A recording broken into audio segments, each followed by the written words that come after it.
keep promises to yourself. That means if I say a little promise, it's like, okay, I'm gonna do this later, or I'm gonna work out, or I'm gonna do this. Whatever problem you make, keep it to yourself. Because when you keep it to yourself versus when you talk about it to other people, when you keep it to yourself, it really does matter versus when you tell other people, especially people that don't care about your promises. If you tell somebody something real about your goal, it could just be a big goal. Now, that person might not keep you accountable, or that person might say, "Oh yeah, he can't do that. He can't keep that promise to himself." Or instead, if you keep your promise to yourself and move in silence is actually smart. When you like going where you're going, moving in silence, not telling people your next plan is actually very smart. Because when you tell other people your plan, they're gonna try to doubt you. Because people gonna be people at the end of the day. At the end of the day, and you really can't stop people from being just people at the end of the day. So if you just keep a promise to yourself, like it's so easy when you keep a promise to yourself. So if you don't do that thing you said you would do, you just kept it to yourself, so only you know. But still give 120% to your own promises. Whatever you do, give 120% to your own promises, because your own promises is big. Like, your own promises is big, and I know you might not think they are big, but they are very big. Like, a a promise is a goal. Like a goal. Would you tell somebody your goals? If you wouldn't, you shouldn't tell random people your goals, cause them people not gonna keep you accountable for your goals and really have hope in you.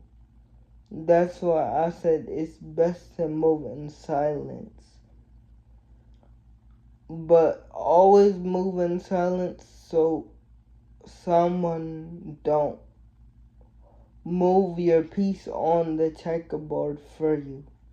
And when I say by move your piece on the checkerboard, I mean you don't want somebody to plot on your thinking or plot on your next move. You wanna move your piece in silence on the checkerboard.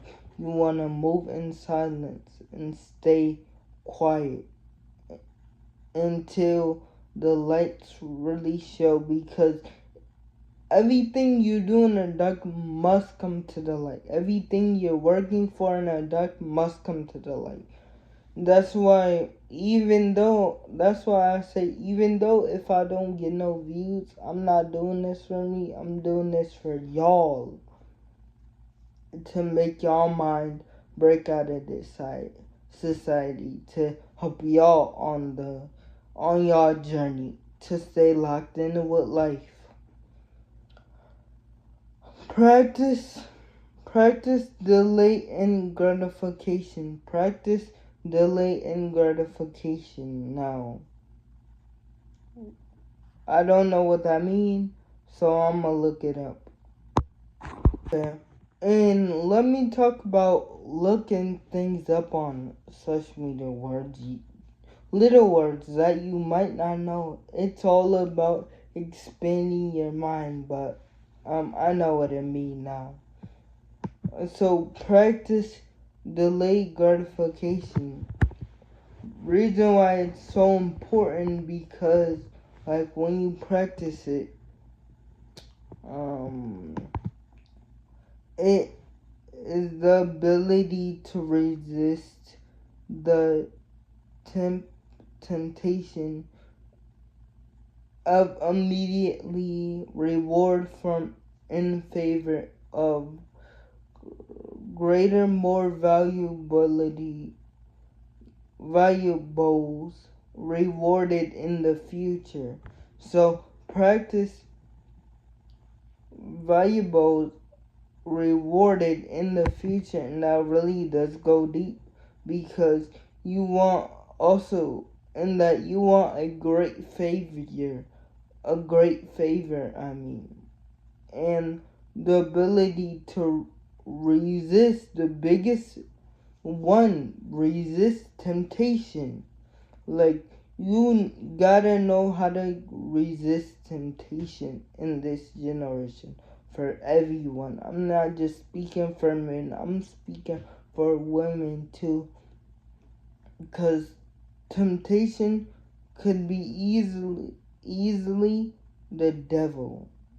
Temptation could be easily the devil. And bad temptation, or when you think bad about some temptation, or should I do this, it's really not gonna fill you up. Temptation don't fill you up no time.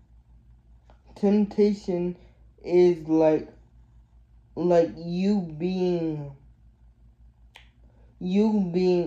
open, or like you being unfull, you being still hungry. It's gonna make you more hungry for God. And people wonder why after temptation, or after lust, or after pleasing your spouse, you run to God because you're supposed to be a child of God and you wanna feel filled again by His Word.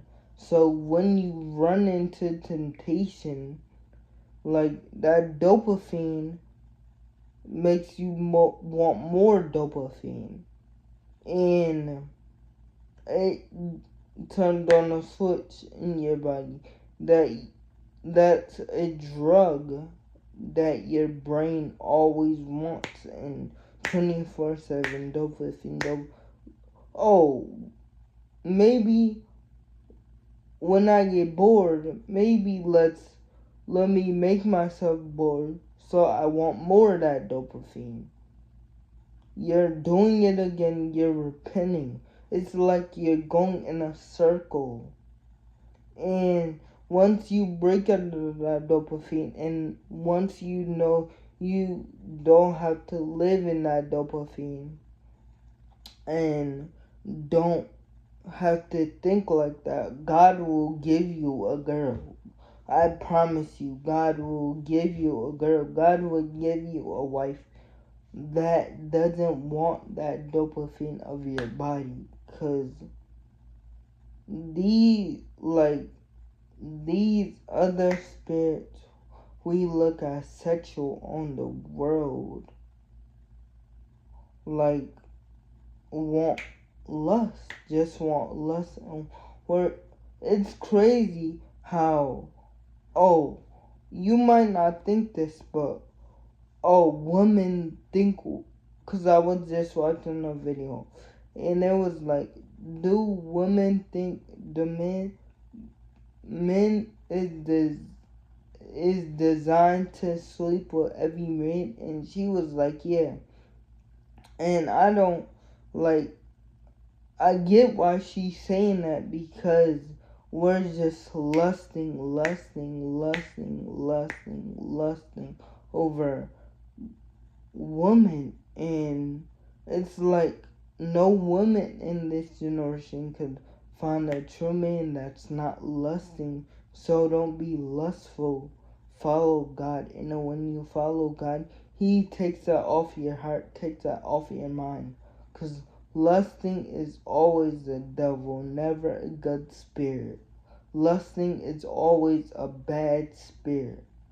So always keep God first. That's why it's very real to keep God first.